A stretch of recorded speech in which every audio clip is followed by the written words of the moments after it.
কিউবার উপর কঠোর হুঁশিয়ারি ট্রাম্পের। আন্তর্জাতিক রাজনীতির আঙিনায় ফের এক বিস্ফোরক মন্তব্য মার্কিন প্রেসিডেন্ট ডোনাল্ড ট্রাম্পের। দশকের পর দশক ধরে চলে আসা কিউবার সমাজতান্ত্রিক জমানা কি তবে সত্যিই শেষের পথে? ট্রাম্পের সাম্প্রতিক দাবি কিউবার বর্তমান সরকার খুব শিগগিরই পতনের মুখে পড়তে চলেছে। আর এই পরিস্থিতি সামাল দিতে যুক্তরাষ্ট্র এখন সেখানে আইনি পদক্ষেপের বিষয়টিও জোরালোভাবে খতিয়ে দেখছে। ঠিক কি বলছেন ট্রাম্প? সিএনএনকে দেওয়া এক বিশেষ সাক্ষাৎকারে মার্কিন প্রেসিডেন্ট কিউবার বর্তমান অবস্থাকে মরিয়া হিসেবে বর্ণনা করেছেন। ট্রাম্পের স্পষ্ট কথা, কিউবা খুব শিগগিরই পতনের দিকে এগিয়ে যাচ্ছে। তারা এখন একটি চুক্তির জন্য মরিয়া হয়ে আছে। শুধু তাই নয়, কিউবার এই মিশন সফল করতে তিনি মার্কিন বিদেশ সচিব মার্কো রুবিওকে বিশেষ দায়িত্ব দিয়েছেন।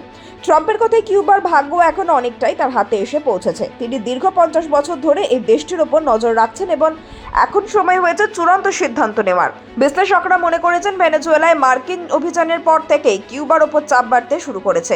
কিউবার অর্থনীতি মূলত ভেনেজুয়েলার সস্তা তেল এবং আর্থিক সহায়তার ওপর টিকে ছিল, কিন্তু ভেনেজুয়েলার বর্তমান পরিস্থিতির পর সেই সরবরাহ ব্যবস্থা পুরোপুরি ভেঙে পড়েছে।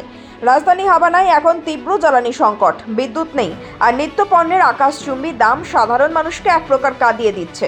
কিউবার এই অর্থনৈতিক মেরুদণ্ড ভেঙে পড়ায় এখন ট্রাম্পের বড় হাতিয়ার। প্রেসিডেন্ট ট্রাম্প ইঙ্গিত দিয়েছেন যে ইরানের সঙ্গে চলমান যুদ্ধ শেষ হওয়ার পরেই তার প্রশাসনের পরবর্তী ফোকাস হতে যাচ্ছে কিউবা।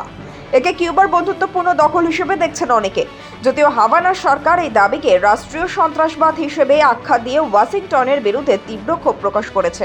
কিউবার প্রেসিডেন্ট মিগেল দিয়াজ কানেল স্পষ্ট করে দিয়েছেন, কারা বৈদেশিক হস্তক্ষেপের কাছে মাথা নত করতেই রাজি নন। ট্রাম্প কেবল রাজনৈতিক হুঙ্কারে সীমাবদ্ধ থাকছেন না, হোয়াইট হাউসের ভেতরে এখন আইনি পদক্ষেপের ব্লুপ্রিন্ট তৈরি হচ্ছে। মার্কিন প্রশাসন কিউবা সরকারের সঙ্গে সম্পর্কিত সম্পত্তি এবং বাণিজ্যিক লেনদেনের উপর কঠোর আইনি ব্যবস্থা নেওয়ার প্রক্রিয়া শুরু করতে পারে। ওয়াশিংটনের লক্ষ্য বর্তমান সমাজতান্ত্রিক শাসন ব্যবস্থাকে কোণঠাসা করে কিউবায় একটি পাওয়ার ট্রান্সফার বা ক্ষমতা পরিবর্তনের পরিবেশ তৈরি করা। বিশেষজ্ঞদের প্রশ্ন, কিউবার মতো দেশে যেখানে দশকের পর দশক একদলীয় শাসন চলে আসছে, সেখানে সামরিক শক্তি প্রয়োগ ছাড়াই এই রূপান্তর কি সম্ভব?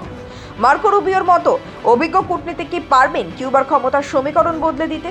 ট্রাম্পের এই হুঙ্কার কি কেবলই কিউবাকে আলোচনার টেবিলে আনার কৌশল, নাকি সমাজতান্ত্রিক শাসনের কবর খোঁড়ার চূড়ান্ত প্রস্তুতি? আন্তর্জাতিক সমাজ মাধ্যমের মতে আমেরিকা এখন আর কিউবাকে দীর্ঘস্থায়ী কোনো শত্রু রাষ্ট্র হিসেবে দেখতে চায় না। তারা চায় কিউবার বর্তমান সরকারকে এমন এক পরিস্থিতিতে ঠেলে দিতে যেখানে আলোচনার টেবিল ছাড়া আর কোনো বিকল্প না থাকে। কিউবার আকাশ এখন এক বড় অনিশ্চয়তার মেঘে ঢাকা। হাভানা কি ওয়াশিংটনের এই আইনি ও রাজনৈতিক চাপের সামনে শেষ পর্যন্ত নতি স্বীকার করবে, নাকি নতুন কোনো রাজনৈতিক সংকটের জন্ম দেবে এই ক্যারিবিয়ান দ্বীপ? গোটা বিশ্বের চোখ এখন সেই উত্তরের অপেক্ষায়। আপাতত কিউবার মাটিতে মার্কো রুবিওর পরবর্তী পদক্ষেপই হতে যাচ্ছে এই গেমের টার্নিং পয়েন্ট।